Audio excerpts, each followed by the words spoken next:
Just leaving the house with no shoes on. Let's start this run. Get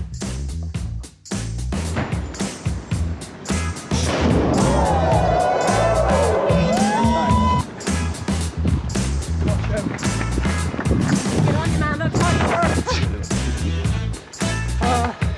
5 years. 5! Wasn't easy, but I did it.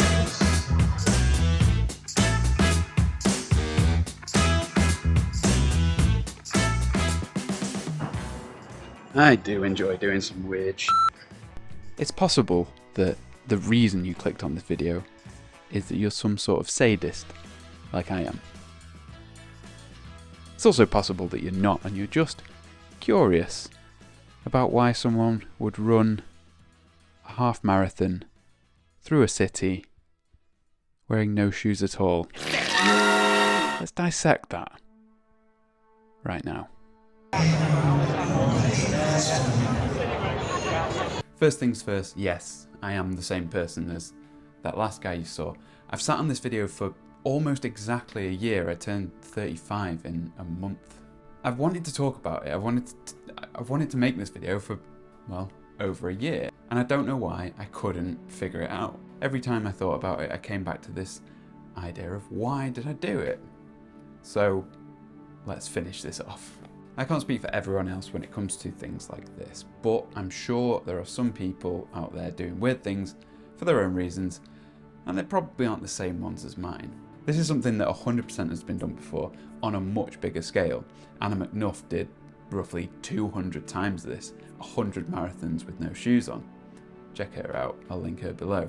But I think that I was the only person doing it in this race, running with no shoes on in this half marathon. Therefore, I was the fastest person with no shoes on.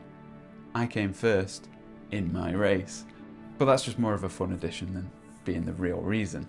One thing that really pushed me into doing this run like this was the idea of suffering being ignored in mental health. It's really easy to ask someone who's running a long race with no shoes on if it hurts. It's easy to identify and to decide, what to ask or what encouragement you could give.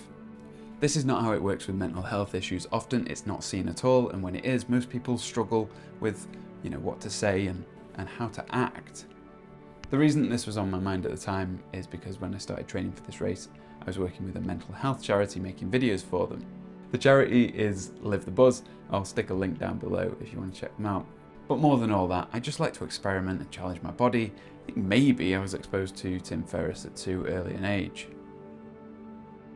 I read a book by Chris McDougall called Born to Run. But that book follows Chris training to do a big race with a tribe called the Tarahumara in South America, and he at the start has some running injuries, and he talks about how running has been a pretty injury prone sport for the last 40 or 50 years. He posits that he is able to cure himself of these ailments by running with no shoes or minimal shoes. And it just so happened that I had a knee injury that I couldn't shift around the time that I was reading this book. And so I got some barefoot shoes, and they helped my knee injury. And I've been evangelical about this topic since, as much as I try not to be. And I'm not saying it will help everyone, but it helped me. And after years of running with barefoot shoes, I decided to start trying to run completely barefoot in very short bursts. The problem is, people's feet are conditioned to be soft. How was it? It actually started really easy, like really, really easy. You have to know that I did train for this. To get my feet to a point where they could be used without shoes, I had to do a lot of hiking barefoot, slowly building up to some runs and some longer runs. But I was also already several years into using minimalist barefoot style shoes. A pleasant fringe benefit was that people were congratulating me and buoying me up along the way. This was really nice.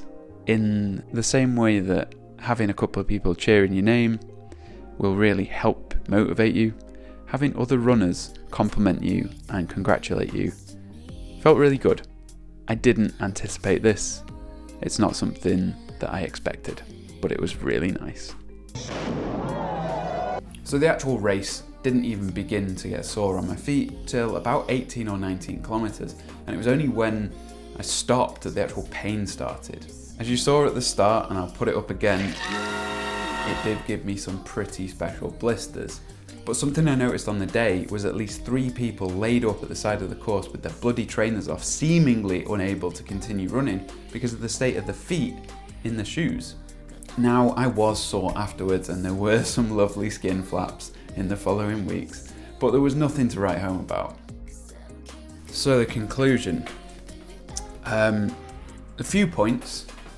Don't do this, and don't do this yourself. Don't try this at home. Don't bother doing it unless there's something a little bit wrong with you, like there is with me.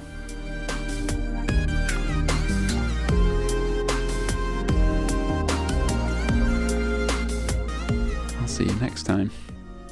Bye. Thanks, cheers, pal.